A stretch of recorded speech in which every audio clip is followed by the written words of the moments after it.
안녕하세요. 잘못된 결혼은 지옥이라는 걸 얼마 전에 깨닫고 지옥에서 걸어나온 30대 중반 이혼녀 인사드려요. 보통의 사람들에게 결혼이란 미워도 미운 정으로 사는 것이지만 저에게 첫 번째 결혼은 정말 지옥 그대로였어요. 그래서 사연글을 통해 제 전남편과 시모에 대해 폭로해 보려고 해요. 저는 그리 잘 사는 집딸은 아니었어요. 저희 집은 부모님과 저와 제 언니 총 넷이었는데 찢어지게 못 사는 건 아니었지만 넉넉한 형편도 아니었어요. 딱 입에 풀칠할 정도로 살았죠. 부모님은 안 해본 일 없을 정도로 여러 가지 일을 많이 하셨어요. 학력이 낮아서 할 수 있는 일도 한정적이었죠. 그걸 보면서 제가 느낀 건 어찌됐든 공부를 잘하자였어요. 잘해서 부모님 호강시켜드리자. 그 생각으로 악착같이 공부했던 것 같아요. 언니도 저도 악발의 근성이 있어서 둘 다 좋은 직장에 들어갔고 딸 둘 모두 부모님께 지극정성이라 집에 용돈도 드렸어요. 대기업에 들어가서 돈을 많이 버니 이번에는 공부가 아니라 돈을 많이 모아야겠다는 생각을 했죠. 돈 모으는 건 꽤 쉬운 일이었어요. 안 쓰는 건 어릴 때부터 습관이라 진짜 쓸 만큼을 제외하고는 다 적금을 넣었거든요. 저는 30대 중반에 결혼을 했어요. 졸업 직후부터 일하기 시작해서 결혼까지 거의 10년 동안 제가 모은 돈은 7천만 원 정도 됐어요. 더 모을 수 있었지만 부모님께 드리는 용돈도 중요했기에 그럴 수 없었죠.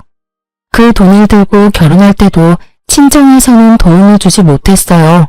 서운할 수도 있었겠지만 저는 그런 것보다 부모님이 노후를 위해 저축하고 아끼는 게 더 좋다고 생각했거든요. 남편은 저와 2살 차이로 시부의 가게에서 같이 일을 했어요. 저는 남편의 착하고 순진한 모습에 마음이 끌렸던 것 같아요. 그런데 그게 착하고 순진한 게 아니라 자기 의견 없이 발언권 큰 사람에게 끌려다니며 자기 생각은 없다는 걸 나중에 알아챘어요. 여기서 발언권이 큰 사람은 시모예요. 어느 집이나 대부분의 집은 시모가 힘이 제일 크죠. 어찌됐든 며느리에게는 말이죠. 남편은 한 달에 300 안 되는 월급에 시부 가게에서 일하는데 시부모는 번화한 거리 1층, 입지 좋은 곳에 가게도 차리고 돈도 잘 버는 사람들이었거든요. 엄청 부자는 아니지만 그래도 알부자쯤은 되었을 거예요. 솔직히 남편 모습을 보고 저는 시부모도 그 비슷한 사람일 거라고 생각했거든요. 그런데 전혀 아니었어요. 시모는 완전 다른 유형의 사람이었어요. 돈은 있지만 교양은 없는 무식한 졸부. 딱 이 말이 생각나는 사람, 그런 사람들이었거든요. 저희 신혼집 들어갈 때 남편이 모아둔 돈이 없어서 시댁에서 돈을 좀 해줬어요. 아파트의 반값인 3억을 해줬죠. 대신 저는 제가 그 당시 모은 7천만 원에 나머지 대출까지 받아서 그 집을 샀어요. 남편의 월급으로는 가능하지 않아서 제 명의로 대출을 해야 했고 그렇게 하는 김에 제 명의로 집을 하기로 했어요.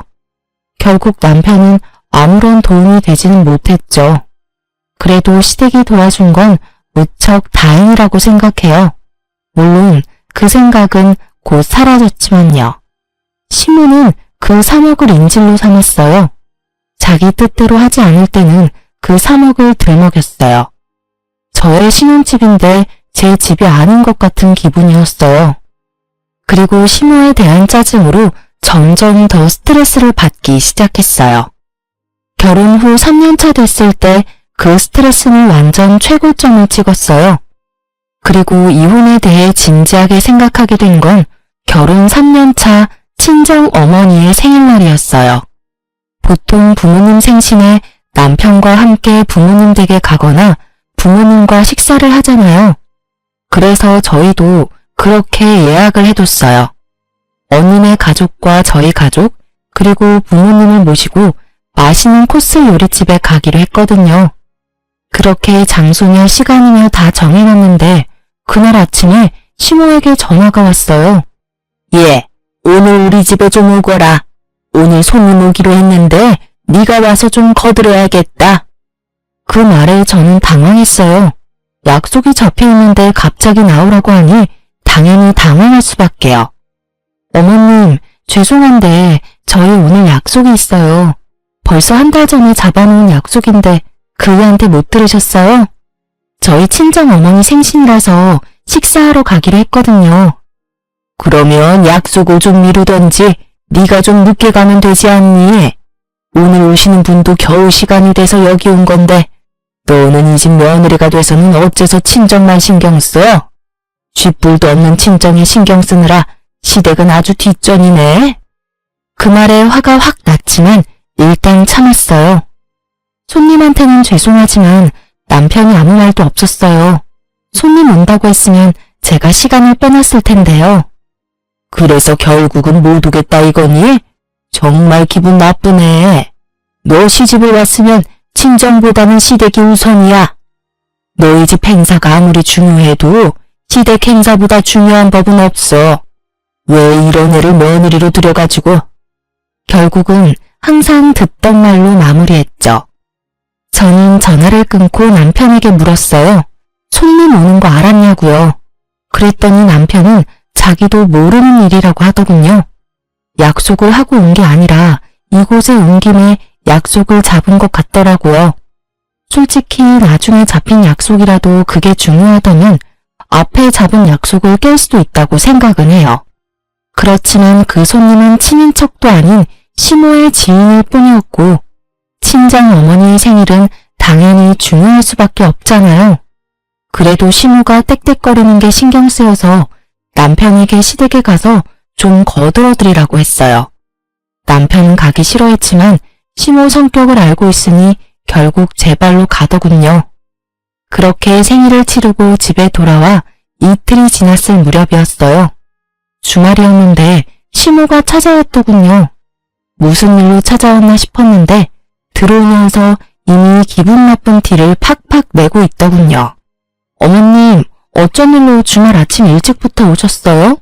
연락 주셨으면 저희가 시댁 갔을 텐데요.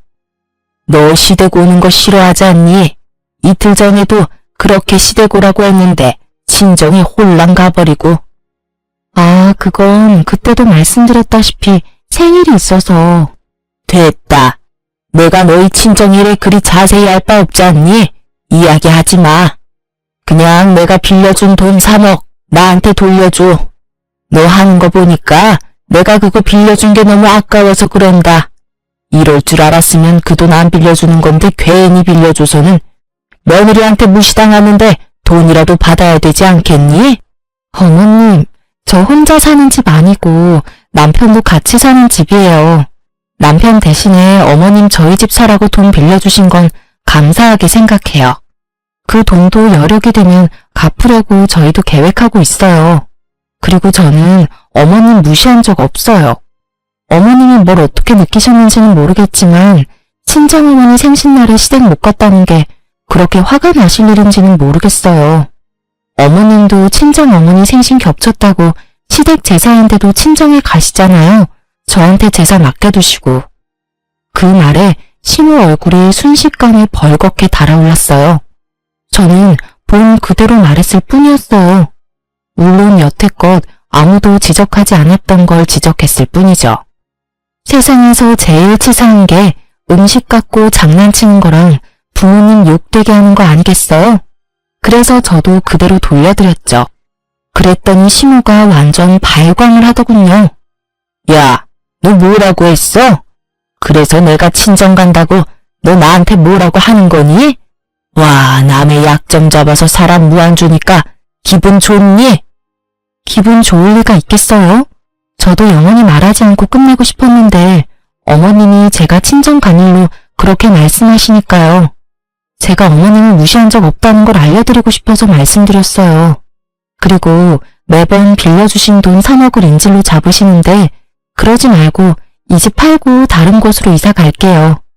어머님이랑 남편이 원해서 이 지역으로 온 거잖아요. 솔직히 집값은 비싸고 집은 작아서 마음에 안 들었어요. 차라리 시댁에서 좀 멀더라도 더 크고 저렴한 집 찾는 게 나을 것 같네요. 그 말에 남편과 시모 얼굴이 모두 죽상이 됐어요. 특히 남편이 더 싫어했어요.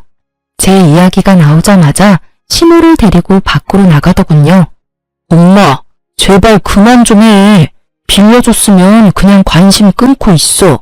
우리가 안 갚을 것도 아니고 와이프가 열심히 돈 모으고 있다고. 그리고 엄마도 제사 안 하고 외가에 가는 건 다들 아는 거잖아. 괜히 서로 목에 핏대 세우지 말고 제발 집에 가서 좀 쉬어, 어? 결국 그렇게 시모를 내보내고 남편이 돌아와서는 제게 한마디 하더라고요. 당신도 우리 엄마한테 너무 그러지 마. 친정에서 하는 거 반만큼이라도 해봐. 그러면 우리 엄마도 당신한테 잘해줄 거라고. 솔직히 엄마가 빌려준 3억 없었으면 우리가 언제 이 지역에서 살아보겠어? 친정에서 도와줄 형편이 됐으면 더 좋은 데서도 살았을 거야. 솔직하게 우리 집에 도움 하나도 안 되는 친정 우선한다고 시댁 못 간다고 하면 엄마가 화가 안 나겠어? 가재는 개편이고 팔은 안으로 굽는다던가요. 저렇게 말하는 남편놈을 보니 남편을 보는 눈이 바뀌더군요. 하긴 어느 시점부터 남편에게는 그런 부분이 보였어요. 능력은 없으면서 남의 능력에 기대서 허세를 누리고자 하는 부분. 결혼 전에는 본 적 없었던 새로운 모습이었죠. 이 집을 선택하게 된 것도 제 입김이 들어간 건 절대 아니었어요. 시모가 시댁과 가까우니 이 집으로 하고 싶다고 한 거였죠. 솔직한 제 심정으로는 굳이 돈만 많이 나가는 이런 집보다는 외곽이라도 이보다는 좀 저렴하고 평수가 좀 더 컸으면 하는 바람이었거든요. 그러면 시모 돈도 빌릴 필요도 없고요. 따지고 보면 3억을 인질로 삼게 된 것도 모두 시댁 탓인데 매번 피는 저만 보고 있으니 열이 받잖아요. 저도 말이 곱게 나오진 않았죠. 이런 데서 산다고 몰상식한 사람이 교양 있는 사람으로 바뀌진 않아. 여기서 살자고 한 사람도 당신이랑 시무지 내 입김 하나도 안 들어갔잖아. 그리고 내 앞에서 친정 은근히 돌려가는 거 기분 나쁘거든? 친정이 능력이 없어도 이 집에 들어간 돈 절반은 내 돈인 거 알지? 거기에 비하면 당신은 돈 한 푼 안 내고 잘 살고 있잖아.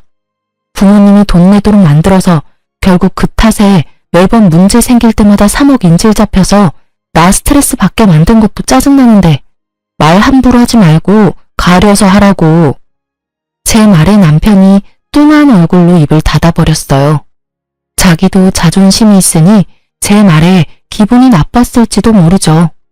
그런데 오는 말이 고와야 가는 말이 곱다고 먼저 좋게 이야기했으면 제가 그런 자존심 상하는 말을 했겠냐고요. 오죽하면 제가 그런 이야기까지 꺼냈겠어요. 토라진 남편은 방으로 들어가 버리고 저는 텅 빈 거실에서 한참을 생각했어요. 지금 당장 남편의 행동으로 시모가 집에 돌아간 건 다행이라고요. 그런데 계속 이렇게 놔둘 수는 없었어요. 무슨 일 생길 때마다 저희 신혼집은 볼모가 되어버리잖아요. 시모의 그 말에 스트레스 받으며 끙끙대는 것도 이제는 못할 짓이더라고요. 그래서 그날 이후부터 저는 열심히 시모의 3억을 갚을 방법을 찾으려 했어요. 물론 저금은 하고 있었지만 그것만으로는 턱없이 모자라단 걸 알았거든요. 3억이 만들어지는 시간까지 시모에게 시달릴 생각을 하니 앞이 캄캄해서 어떻게든 그 3억이라는 빚을 탕감할 수 있는 방법을 생각하기로 했어요. 그리고 그 방법은 생각보다 가까이 있었어요. 남편이 결혼 후 몇 번 제게 돈을 빌려달라고 했거든요. 뭘 하려는 건지는 몰랐지만 저는 그럴 때마다 한 가지만 받았어요. 차용증이요. 물론 부부 사이에 그게 중요하지는 않지만 제게는 남편이 제 돈을 빌려갔다는 증거 자체가 필요했거든요. 언젠가 그 남편의 부채가 저 3억을 없애줄 수도 있겠다는 생각을 했죠. 물론 지금 당장은 전혀 도움은 안 되는 빚덩어리지만요. 그 이후로 시모는 여전했어요. 매번 수틀리면 3억을 들먹이는 것도 여전했고 저를 쥐잡듯 잡는 것도 여전했어요. 그러다 결혼 5년 차쯤 되던 해에 저희 친정에 큰일이 터졌어요.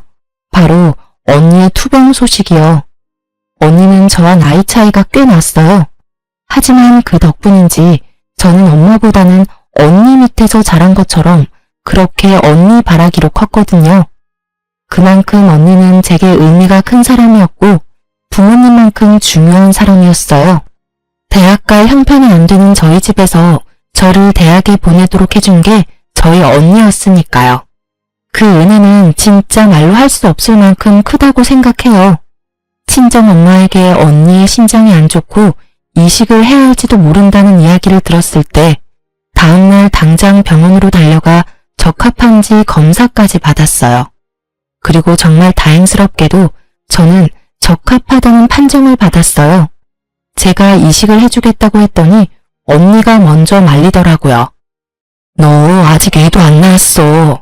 너한테 그런 역할 시키고 싶지 않아. 너한테서는 신장 안 받을 거야. 내가 어떻게 네 남인 삶을... 언니, 나 죽는 거 아니야. 그냥 좀 더 관리하면서 살게 될 뿐이라고. 신장 떼주고도 임신하고 애 낳는 사람 있어. 그러니까 너무 걱정하지 마. 나 몰라? 나 진짜 관리 잘할 자신 있는데? 그래도 안 된다며 거절하는 언니를 겨우 설득하고 나니 부모님이 저한테 미안하다고 고맙다고 하더라고요. 가족끼리 뭐 그러냐고 그랬죠. 솔직히 나는 다른 그 어떤 것보다 가족이 중요하다고 했어요. 가족 중 누가 아파도 나는 신장 떼줄 수 있다고. 내가 할 수 있는 거면 할 거라고 했죠.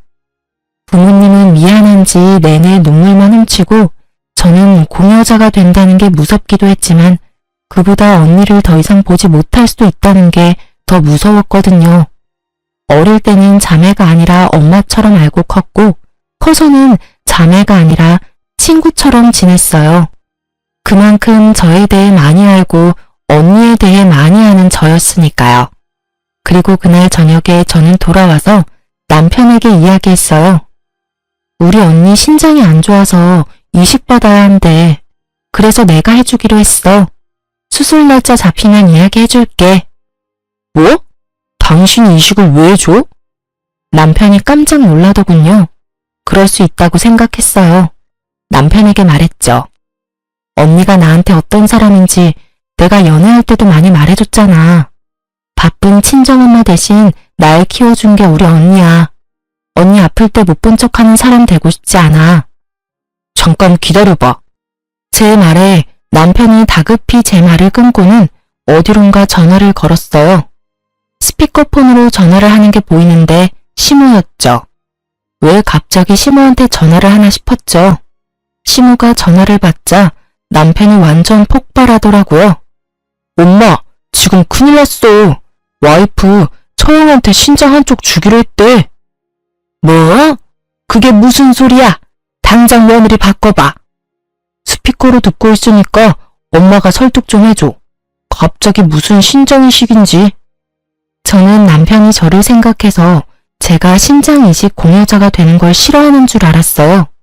솔직히 시무가 싫어하는 것도 그런 이유라고 생각했어요. 참 순진한 생각이었죠. 예, 너 진짜 네 언니한테 신장 떼어줄 거니? 네, 어머님. 언니 상태도 많이 안 좋고 제가 적합자이기도 하고 언니한테 신세진 것도 많으니 신장 이식해줄 생각이에요. 안 된다. 네가 왜 신장을 줘? 절대로 안 돼.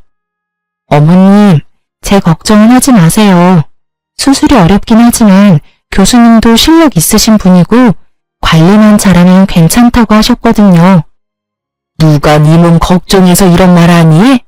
네가 신장 떼고 나면 나중에 우리 아들, 우리 식구들 아플 때 네 신장 하나면 누가 그걸 줘? 네 신장은 남겨놔야 우리 가족들도 여차할 때 안심이지. 신장 하나 떼주고 나면 다른 이식이나 수술은 안 될 거 아니야? 그 말에 저는 순간 말을 잃었죠. 제 몸 걱정이 아니라 제 몸을 시댁 아플 때를 위한 여유분으로 생각하는 시모의 말에 제 귀를 의심했어요. 며느리가 그런 용도의 사람이 아니잖아요. 그래, 당신 잘 생각해. 솔직히 나는 당신이 공여자 되는 거 싫어. 걱정된단 말이야. 그래도 남편만은 내 몸을 생각해주는구나 싶어서 안심하려던 그때 남편이 말하더군요. 당신 이식 수술하고 나면 살림은 누가 해? 나 혼자서 밥하고 빨래하는 거 나 못해. 당신도 잘 알잖아. 당신이 해줘야 하는 데다가 당신 아파서 쉬면 월급은? 솔직히 당신이 좀 더 버는데 그 월급 없으면 우리 좀 힘들지 않아? 제 몸 걱정이 아니라 지 몸 걱정하는 남편님 말에 저는 다시 말을 잃었죠. 친언니가 저한테 어떤 사람인지 남편은 잘 알고 있으면서 제게 그런 말을 하는 거예요. 진짜 남편은 머리통 한 대 날리고 싶었어요. 시모는 그 이전의 문제였죠. 정말 대단한 모자지간이라고 생각했어요. 어쩜 둘이 똑같이 몰상식할 수 있는지. 콩콩 팥팥이라고 딱 시모 심은데 남편 난 거예요. 저는 너무 열받아서 남편에게 말했어요. 내 몸이고 내가 알아서 할 거야. 게다가 어머님도 이상한 말씀하시네요. 어째서 제가 시댁 식구 아플 때 이식을 해줄 거라는 전제로 이야기를 하시는지 모르겠네요. 제가 주겠다고 언제 계약서라도 썼어요? 그런 건 계약서를 안 써도 당연히 해야 하는 거 아니니? 네 남편이 지금 당장 아프다고 하면 당연히 네가 이식이든 뭐든 해야 하는 거 아니냐고. 물론 부모인 우리들이 아파도 마찬가지지. 며느리가 돼서 그런 건 당연한 거야. 그러니 친정에 신장 이식하는 건 절대 안 된다. 우리는 절대 반대야. 제가 제 가족한테 주는 게 뭐가 문제예요? 어머님, 남편이 아파서 이식할 상황이 왔을 때 제가 상황이 안 되면 시댁 식구 중에 누구 하나가 이식해 주겠죠. 왜 저한테 그걸 다 하라고 하는지 모르겠네요. 장기 맡겨놓으셨어요, 저한테? 아니면 며느리 아주 마음에 들지도 않는데 그럴 용도로 쓰라고 결혼시키셨어요? 시집 온다는 게 그런 거 아니니? 친정보다 시댁이 우선인 게 당연한 일 아니냐고. 너 항상 그런 식으로 삐딱하게 구는데 이번에는 절대로 그냥 못 넘어가. 너 그 이식 아주 하기만 해봐. 두 사람이 뭐라고 반대를 하든 저는 이식할 거예요. 이미 날짜도 다 잡아놨고요. 저는 그렇게 말하고 대화하기 싫다는 듯 집을 나와버렸죠. 저런 인간들을 가족이라고 데리고 있는 제가 너무 불쌍하고 비참하더라고요. 제 가치가 그것뿐이라는 듯 말하는 시모의 남편이 너무 짜증나고 열받았어요. 집에 돌아오니 꼬치꼬치 언제 수술이냐고 묻는 남편에게는 대답조차 해주지 않았어요. 분명히 반대하면서 방해할 게 뻔해 보였거든요. 그리고 제 예상 그대로 시모의 남편은 어떻게 알아내는지 이식 수술날 집 앞에서 저를 막고 섰어요. 가지마. 너 경고했어. 별것도 아닌 집안에 네 몸뚱이 주는 거 나 용납 못해. 그 몸 고스란히 시댁 가족을 위해서 관리나 하라고. 안 그래도 너희 시아버지 요새 간이 안 좋아서 힘든데 혹시라도 이식할 상황 생기면 네가 책임져야 하지 않겠어? 이런 식으로 몸 상태 망가뜨리는 거 난 용서 안 할 거야. 그만 좀 하세요. 두 사람 다. 도대체 왜 이러시는 건데요? 그리고 제가 시댁에 간이라도 맡겨놓은 줄 아세요? 그리고 적합검사 몰라요? 어차피 제가 주고 싶어도 적합검사에서 떨어지면 못 주는 거라고요. 언니랑 제가 맞은 건 자매라서 확률이 높았던 거였고요. 시댁 가족이랑 제가 그쪽으로 적합할 확률은 거의 없다고요. 제 말에도 시모는 아주 막무가내였어요. 그런 말로 나 속이려 해도 나는 안 속아. 어찌됐건 너도 이식 후보에 오르려면 몸 상태 무조건 좋아야 하는 거 내가 모를 줄 아니? 만약 이 상태로 진짜 가면 너 우리 아들이랑 이혼하게 될 거야. 가고 싶으면 이혼 생각하고 가. 그 말에 저도 확 돌아버렸죠. 아니 이 사람들이 뭔데 제가 제 가족을 위해 하겠다는 일을 막는 건지. 솔직하게 말해볼까요? 만약 어머님과 남편이 제 몸 걱정해서 혹시라도 이세가 생겼을 때 제가 감당하기 힘들어할까봐 이식을 막았다면 저도 다시 생각은 해봤을 거예요. 지금 제 가족은 남편이 맡고 친정집을 위해서 가족의 걱정을 무시하는 것도 미안한 일이니까요. 그런데 아다르고 어다르다고 이식을 반대하는 이유가 저딴 저급한 이유였다뇨. 그걸 듣고 나니 괜한 반발심에 언니에게 더 주고 싶어지더라고요. 게다가 신장 이식해주려면 이혼을 생각하라는 시모 말에 저도 참다 결국 터져버렸죠. 아, 그러세요? 그러면 이혼 생각하고 계세요. 저는 언니한테 신장 이식해주는 거 포기 안 해요. 아니, 포기 못해요. 어머님 남편 말하는 거 들으니 기가 막혀서 오히려 더 해주고 싶네요. 야, 진짜 며느리를 뭐라고 생각하는 거야? 당신도 마찬가지야. 남편이 되어가지고는 고작 몇 주 살림하는 거 힘들다고 처형 다 죽어가는데 이식해주지 말라고. 찌질하기가 아주 역대급이야, 그치? 너 같은 인간이랑 내가 살 맞대고 살았다고 생각하니까 징그러워서 소름이 돋아. 우리 식구들 앞에서는 온갖 착한 척 다 하더니 결국은 제 몸 생각해서 처형 아픈 거 모른 척하는 꼬락선이라니.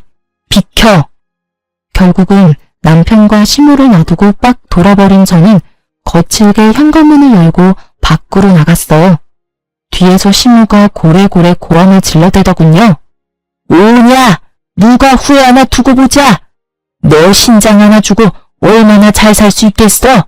그런 병신 같은 며느리 우리 쪽에서 사양이야! 정말 마지막까지 사람 기분 상하게 하는데 도가 틈분이다 싶었어요. 그 이야기 싹 무시하며 병원으로 갔어요. 제 기분과는 상관없이 수술은 잘 됐어요. 그리고 이후 입원해 있는데 시모가 남편을 대동하고 병원으로 왔더군요. 그때는 병실에 딱 아무도 없는 상황이었어요. 친정 부모님이라도 있었으면 저 대신 욕을 해주셨을 텐데 천하의 지랄 맞은 성격인 저라도 아플 때 그 사람들 얼굴을 보니 안사가 다 귀찮아지더라고요. 그런 제 앞에서 시모가 서류를 하나 턱 내놓더군요. 이혼 서류였어요. 너 우리 집 의견 무시하고 혼자서 신장 하나 떼줬으니 약속대로 어서 이혼해라. 우리는 너 같은 며느리 데리고 있기 싫어. 시모의 모습을 보며 만사 귀찮았던 저는 싱긋 웃었어요. 감정 없이 웃는 건 힘이 하나도 안 들잖아요. 예, 이혼해 드릴게요. 쇳불도 당김에 빼라고. 이렇게 직접 오셨으니 제가 지금 당장 써드릴게요. 당장 가져가서 접수시키세요. 저는 그렇게 말하며 그 자리에서 환자 침상에 있는 식탁을 꺼내 서류에 빈칸들을 채워나갔어요.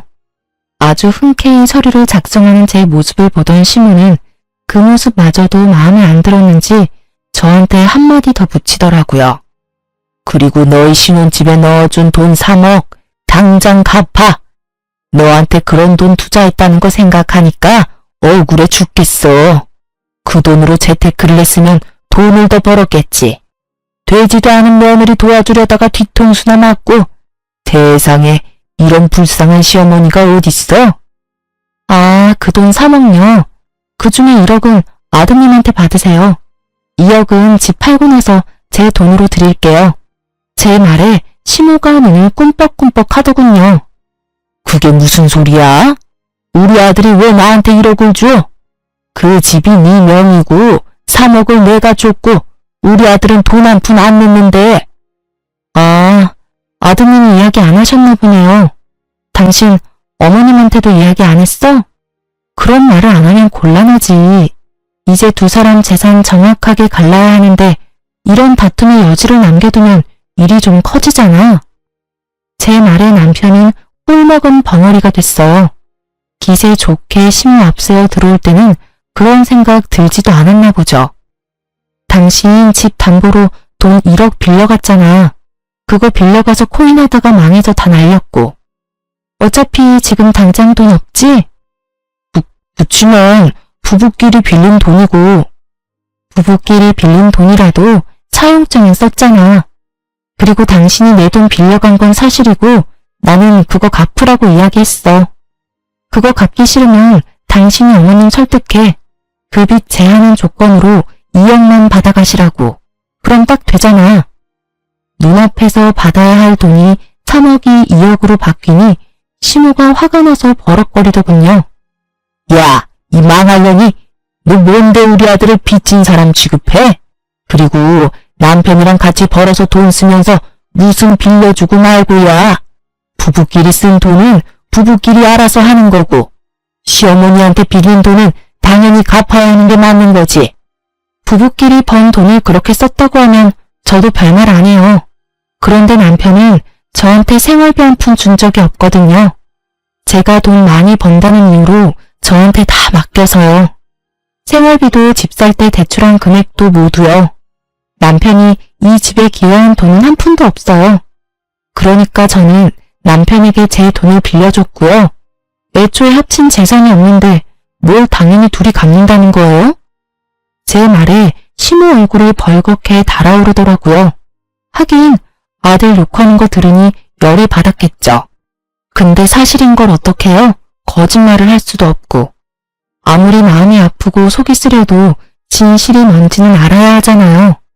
제 말에 시모가 열받았는지 병실이 떠나가라 소리를 지르더군요. 야, 우리 아들한테 돈 빌려줬다고 생색내는 거야? 너 가만 안 둬. 시댁 남편 무시하고 신장이 시켜준 거 나는 절대로 인정 못해. 결혼할 때 돈 한 푼 안 해준 가짜는 친정에 신장까지 떼어주고 우리가 왜 너 같은 반병신을 떠안아야 하는데? 그거야말로 이혼감이야. 그 말이 끝나기가 무섭게 병실 문이 열리고 형부와 형부 가족들이 들어오더군요. 저는 이런 수치스러운 모습을 보이기 민망해서 얼굴이 벌개졌고, 시모는 들어온 사람이 저희 부모님이라고 생각했는지 너 잘 만났다 하는 표정으로 몸을 휙 돌리더라고요.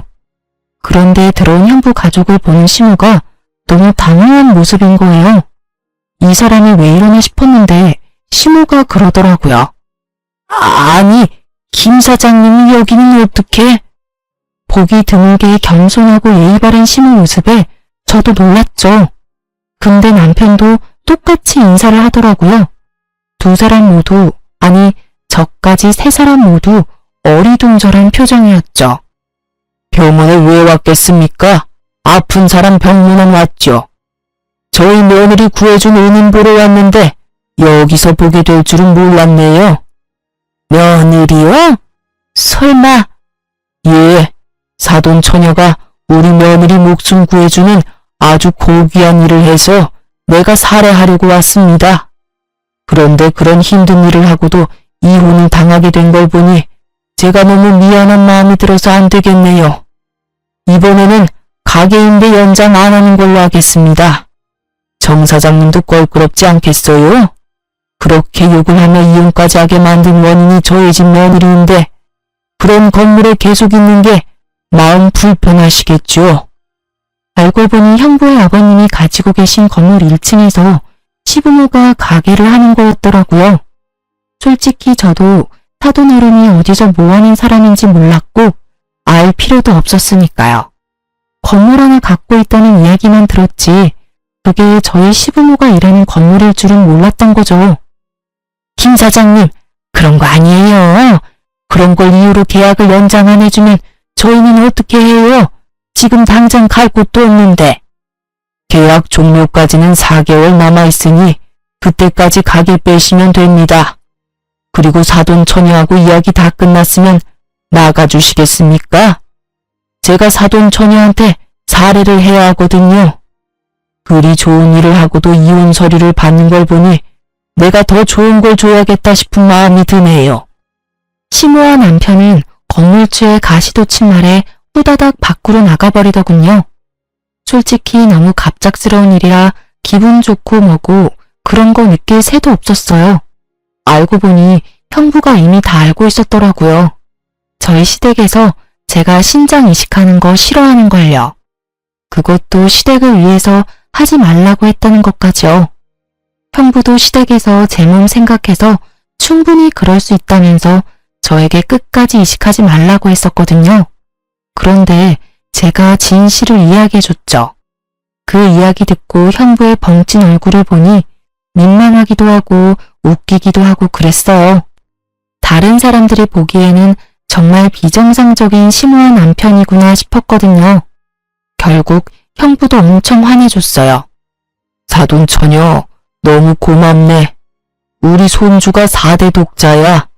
그런 소중한 손주 낳아준 며느리고 그만큼 손주에게는 너무나 사랑하는 엄마이고 아들에게는 너무나 사랑하는 아내지. 그런 며느리를 잃으면 우리 집안 전체가 너무 힘들었을 거야. 그래도 사돈처녀가 너무 감사한 마음으로 며느리를 살리게 해줘서 내가 너무 감사하네. 평생을 관리하며 살아야 할 사돈처녀한테 내가 정말 뭐라도 꼭 해주고 싶은 기분이야. 별 말씀을요. 사돈 어른께 저희 언니가 소중한 며느리이듯이 저한테는 소중한 언니잖아요. 저를 위해 젊은 시절을 희생한 언니를 위해서 이 정도도 못하면 안 되죠. 제가 하고 싶어서 한 일이니까 정말로 신경 안 쓰셔도 돼요. 사실은 밖에서 무슨 일이 있었는지 다 들었는데 그 집에 2억을 줘야 한다 하지 않았나? 아, 저희 신혼집 살 때 시어머니가 3억을 해주셨거든요. 남편이 저한테 1억 빌려가서 2억만 갚으면 돼요. 그래, 그럼 내가 그 2억을 사돈처녀에게 주지.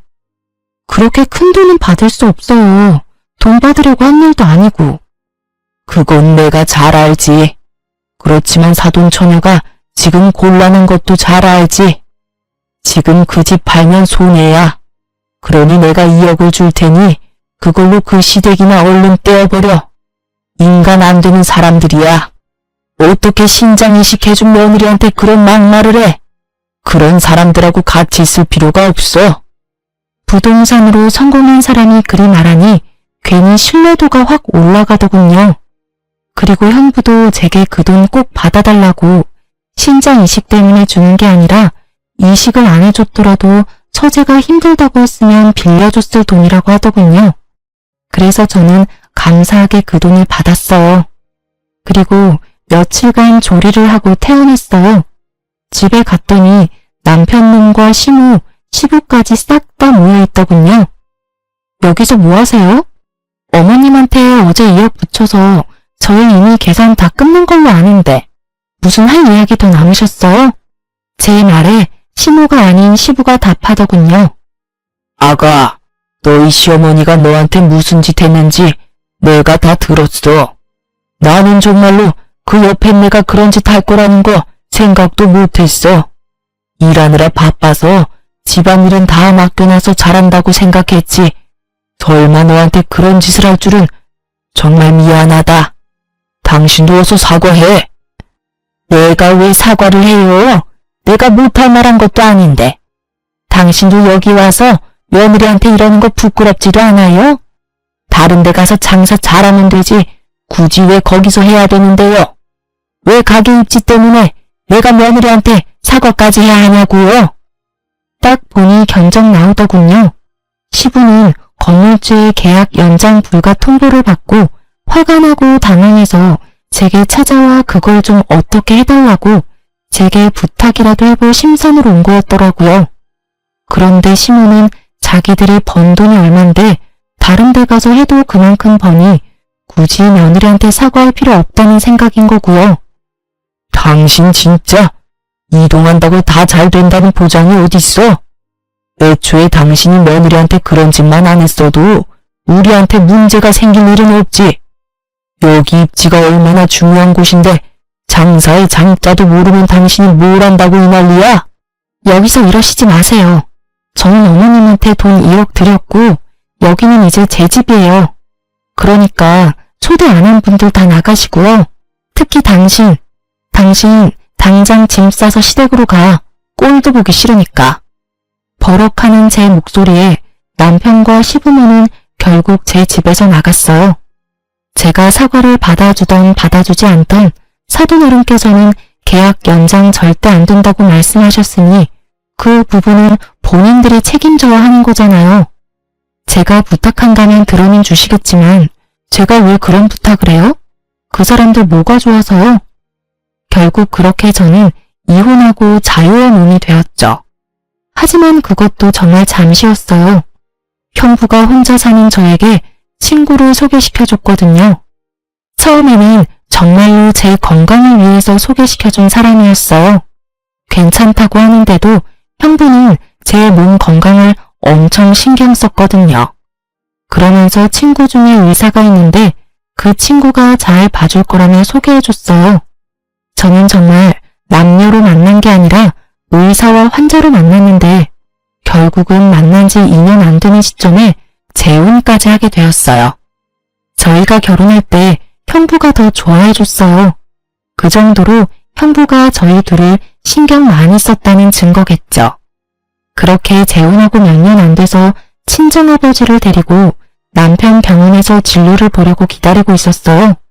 그런데 거기서 의도치 않게 전신우를 만난 거예요. 솔직히 전신우가 사는 동네 근처라 언젠가는 마주칠지도 모르겠다 생각은 했는데 재혼한 남편 병원에서 마주치니 당황스럽더라고요. 그런데 신우는 대뜸 저희를 보더니 비웃더라고요. 그래, 우리 말 안 듣고 신장 하나 떼어주고 나니까 골골거리지? 그럴 줄 알고 우리가 너 말린 거야. 혼자서 다닐 수도 없어서 부모까지 대동하고 다니기는. 아주 잘 됐네. 몸 다 망친 거 보니. 우리만 망한 게 아니라서 속이 다 시원해. 어찌나 고소한지. 너 잘 사는 꼴 봤다면 내 억장이 다 무너졌을 거다. 거 봐라. 내가 주지 말라고 했을 때 주지 말았어야지. 뭐가 대단하다고 이혼까지 하고. 네가 뭔데? 너 딸가 뭔데 우리 아들을 이혼남으로 만들어? 누가 누굴 이혼남으로 만들었다고 저러는지. 이혼 서류 가져와서 눈앞에 들이댄 것이 본인이라는 걸 기억 속에서 까맣게 잊으셨나 보더라고요. 그 말에 제가 발끈해서 한마디 하려는데 아버지가 말리더군요. 허허, 걱정해줘서 고맙습니다. 그런데 우리 딸은 아픈 게 아니고 제 건강검진을 위해 병원까지 같이 따라와 준 겁니다. 그리고 이 병원도 남의 병원은 아니고요. 우리 사위가 여기서 일해요. 이전에 사위가 돈 한 푼 벌어다 주지도 않고 비트코인인가 뭔가로 마누라한테 빌린 돈만 날리는 무능력한 남자였던지라 이혼하고 의사 사위랑 재혼하게 돼서 너무 다행이지요. 뭐라고요? 이 양반이 정신이 나갔나? 어디서 남의 아들한테 무능력하다 어쩌다 말이 많아요? 진짜 명예훼손죄로 한번 감옥에 들어갔다 나와볼래요? 신우가 소리치는데 의사 가운 입은 지금의 남편이 저와 아버지에게 다가왔어요. 장인어른, 오래 기다리셨죠? 이제 곧 들어가시면 될 것 같은데 혹시 이분은 아는 분이신가요? 그냥 지나가는 아줌마인데 우리한테 아주 악담을 퍼붓지 뭔가. 우리 딸한테 막말을 해서 내가 좋게 봐이러고 있던 중이지. 내가 저 아줌마를 잘 알거든. 얼마 전에 가게도 망하고 자식 농사도 망했거든. 그래서 마음이 많이 아픈 사람이야. 아버지의 그 말에 저는 웃지도 못하고 신우는 얼굴이 달아올라서는 입만 발싹거리다가 결국은 찍소리도 못하고 도망쳐버리더군요. 두 번 다시 남편 병원에 오지 않을 것 같더라고요. 친정아버지는 신우에게 한 방 먹인 게 기분이 좋았는지 검사받는 내내 허허거리시고 저는 신우의 그 도망치듯 떠나는 모습이 떠올라 솔직히 속이 시원했어. 이혼하고 나서 자유의 몸이 된 게 너무 즐거웠지만 한편으로는 걱정도 많이 했어요. 건강 상태가 나쁜 상태로 이혼을 진행했어야 했고 혼자 집에 있는 것도 힘들었어요. 하지만 다른 가족들이 정말 잘 도와줘서 이혼도 건강도 잘 정리된 것 같아요. 자존심 때문에 혼자서 모든 걸 하려고 했다면 결국 망하는 건 저였을지도 모르죠. 그렇지만 주변의 도움을 많이 받을수록 점점 저는 더 평온하게 살 수 있게 됐어요.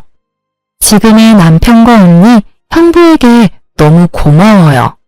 그리고 돈 빌려준 걸로 사람을 매번 괴롭히는 전 시모와 돈 한 푼 안 주면서 시모 능력에 빌부터 뭐든 자기 위주로 생각하는 전 남편과 손절한 게 다행이었죠. 지금도 그때를 생각하면 열이 확 오를 때도 있어요. 그걸 참고 살았다면 제정신으로 살지 못했을 거라는 생각도 많이 들 정도예요. 이혼은 가볍게 결정할 일은 아니에요. 그렇지만 내 남은 인생을 어떻게 사는지를 결정하는 일이긴 하죠. 결혼이 인생의 가장 중요한 선택이듯 이혼도 남은 인생을 어떻게 보낼 수 있을지를 선택하는 중요한 분기점이 될 수도 있어요. 글을 쓰면서 많은 생각이 교차했지만 결국에는 이혼은 참 잘했다 싶어요. 마음이 편안하다는 건 그 무엇보다 중요하거든요. 남들 눈에는 별거 아닌 일들이 제게는 너무도 힘들고 큰일이었듯 어떤 이유로 이혼하든 그것은 그 사람에게는 아주 큰 이유가 있는 거라고 생각해요. 이혼 전에는 그런 생각 못했거든요. 경험하고 나서야 보이는 것들이 또 있는 것 같아요. 쓰다 보니 글이 길어지게 됐네요. 읽어주신 분들 감사합니다.